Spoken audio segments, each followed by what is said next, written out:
Hey guys, та бүхэн дараагийн имчилгээр уулзах гэж байна. За өнөөдрийн имчилгээр гэх юм бол дэлхийн номер 1 мэрэгэн бууч Оросуудыг цагаан өхөл гэдэг нэрээр айлгаж байсан энэхүү мэрэгэн буучны талаар та бүхэнд ярьж өгөх гэж байна. Хэдүүлээ бичлэг рүү орох юм намайг дэмжиж дор байгаа хэсэгт лайк болоод subscribe дараад үзээрэй. Зоолын мэдлэг хөдөлгөөн өнөөдрийн бичлэг рүүгээ шууд орцгоё. Let's go. Дэлхийн номер 1 мэрэгэн бууч Симо Хэйха. За энэ хүний хувьд гэх юм бол 100 өдөр үргэлжилсэн тэрхүү өвлийн дайн гэж нэрлэгдсэн дайнд 542 хүнийг тархинд нь сум зоож хороосон байна. Энэ хүний гайхалтай авьяас мэрэгэн буудалд нь юундаа байсан бэ гэхээр 300 метрийн зайд оджирсан байг огт алдалгүй 100% амжилттайгаар буудаж хороодог байсан. Ашигладаг байсан буу нь болохоор Mosin M28 гэдэг нэртэй буу. Тим сайн буу бол биш. 5 удаа буудаад заавалчгүй цэнэглэх хэрэгтэй байдаг. Цэнэглэхдээ дор хаяж 1 минут засуулдаг. Тэгэхэд Симогийн хувьд гэх юм бол цэнэглэхдээ 3.75 секунд цэнгэлдэг. Тэгээд дээд амжилт нь болохоор минутанд 16 удаа бууддаг байсан гэж байгаа. Тэр буудалтаа нэг ч алддаггүй бууддаг байсан.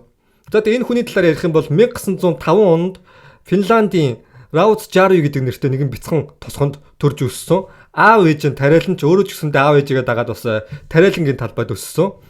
Айлын 7 дахь хүүхэд, 8 хүүхэдтэй айлын. Ерөнхийдөө ахнар нь болохоор цанаар гулгах дуртай, дээрэс нь ан хийх дуртай, ах нарыгаа дагаж ан хийх дуртай болоод өөрийнхөө буудлагын тэрхүү чадварыг нээж илрүүлсэн байна.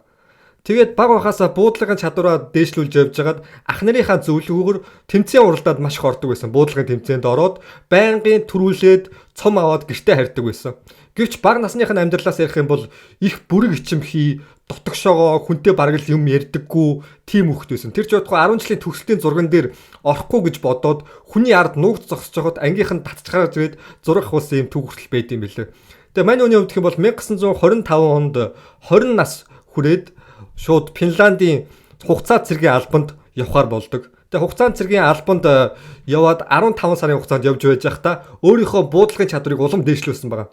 Тэр үед ихэнх цэргүүд өдрийн засварлагаан болоод амраад унтаад ч юм уу те юм ихгүй байж байгаад мань үний хувьд гэх юм бол өдрийн засварлагаанаар хүртэл буудах чадвараа дээшлүүлэхэд буудлагын бэлтгэл хийдэг байсан гэж байгаа. Тэгээд 1939 он буюу 34 нас хүрэх жил энэ үед дайн болохоор болсон. Энэ нь болохоор Орос тухайн үеийн зөвлөлт холбоодуулсан байхгүй юу? Финланд руу болохоор манад дагаар ор те манад ингээ цэргийн хүч болмол гэд айгуу тийм айлган төрөмгийлсэн мессежүүдийг илгээсэн байгаа. Тэр үед Финланд болохоор тэр саналыг хүлээн авахгүй бүгдийг татгалцсан гэж байгаа.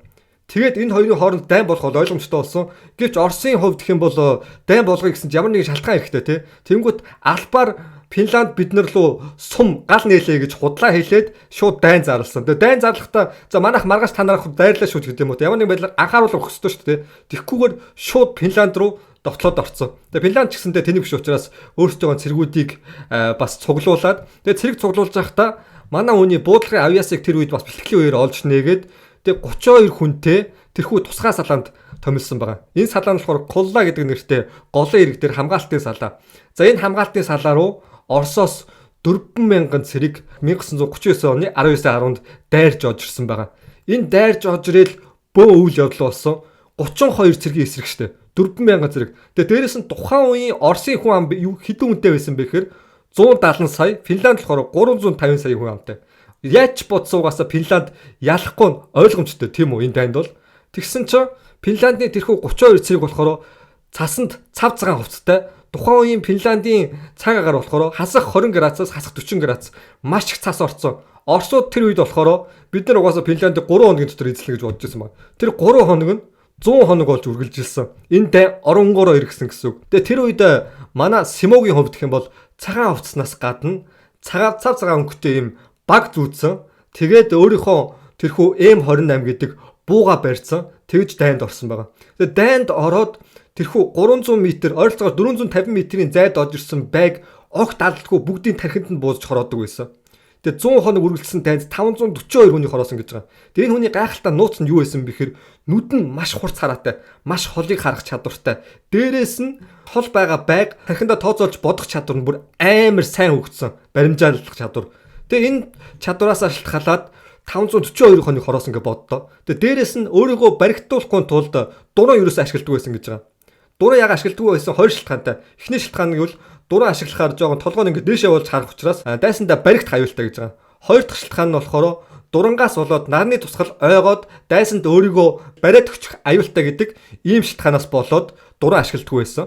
Тэгээд бүр их холын зайг бол авдагч байсан гэсэндээ 300 метрийн зайд дожирсан байг бол нэг ч алдалгүй 100% баталгаатайгаар бүгдийг ондог байсан гэж боддоо. Ийм гайхамшигтай бүр ингээд мэрэгэн бууч. Тэр ч байтугай өвөл тэрхүү хасах 40 градусын хүүтэнд ямар нэгэн байдлаар хүний амнаас уур гарна тийм үү. Уур гарчаар дайсандаа баригч аюултай учраас мань хүн яаж хамгаалж исэн бэхээр цас зайжлаад иддэг байсан гэж байгаа. Уур гаргуулахгүй тулд. Тэгээд 100 хоногийн хугацаанд Финляндийн цэргүүдийг хамгаалж ирсэн. Тэгээ Финланд өөрсдөө цуг байсан тэрхүү 32 цэргүүд нь мань хүний талаар юу гэж ярьдаг байсан бэхээр magic shooter гэж дууддаг байсан. Харин Оросууд болохоор гайгамшиг дээрээс нь цагаан хүл гэдэг нэрээр дууддаг байсан. Цагаан өхөлийн байнд орох юм бол өөх нь 100% тодорхой. Дээрээс нь Оросууд ямар нэгэн байдлаар аз таарад манай хүнийг хаана байгааг нь олсон ч гэсэндээ манай хүний сумаад сэнэглэх байгаа онох хурд нь жирийн хүнээс хамаагүй илүү хурдан учраас яаж ч бодсон амжтгүй байсан гэж байгаа. Олж харсан ч гэсэндээ нэг мэтгэд өгсөн байдаг. Тэгэхээр манай хүнийг олсон ч гэсэндээ алах бол ямар ч боломж бол 100% байхгүй.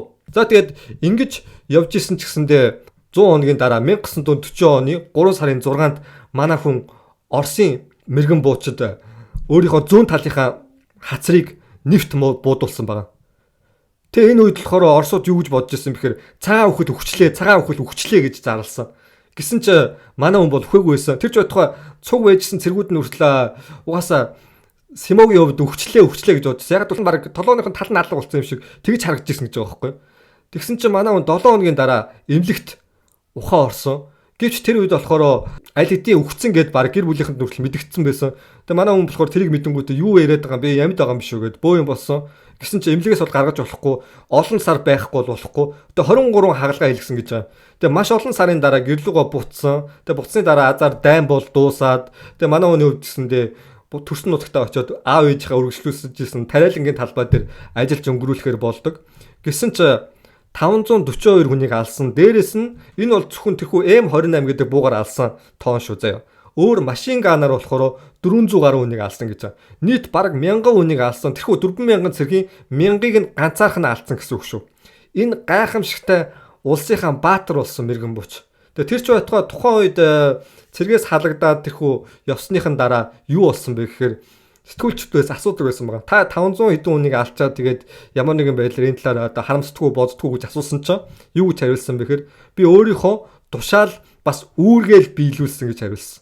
Хэрвээ ямар нэгэн байдлаар надаас өөр хүнч байсан гэсэн энийг биелүүлэг байсан бол өнөөдрийн Финланд бол байхгүй байх байсан. Тэгэхээр сэтгүүлчийн амыг хаасан байгаа. Тэгээ ингээ бодохоор энэ хүн ямар гайхамшигтай мэрэгэн бууч байсныг та бүхэн эндээс харж болно тийм үү.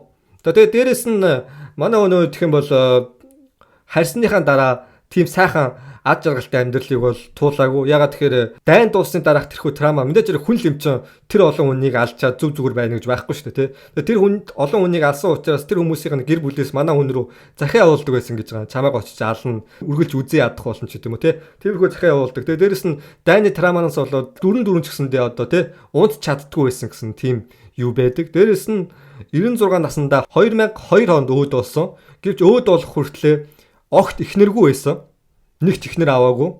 Тэгээ ягаад ихнэр аваагүй юм гэдгсэн чинь нэг тосгоных хүн асуужсэн байл та. Та ягаад ихнэр авахгүй байгаа юм гэсэн чинь. Надад л ихнэр байгаа юм. Тэгээд өөрийнхөө бууг харуулад энэ миний ихнэр байхад би хоёр ихнэрээр яах юм гэж хариулж ирсэн гэж байна. Бас жоохон сонин тэмцдэггүй юм байсан. Тэгэд Финландийг аварсан баатар дэлхийн номер 1 мэрэгэн бууч та бүхний мэдж байгаачлан одоо Counter Strike буюу CS тоглодог хүнч энтэй дүүцэх хэмжээний мэрэгэн буудаж бол чаддгүй тийм үү.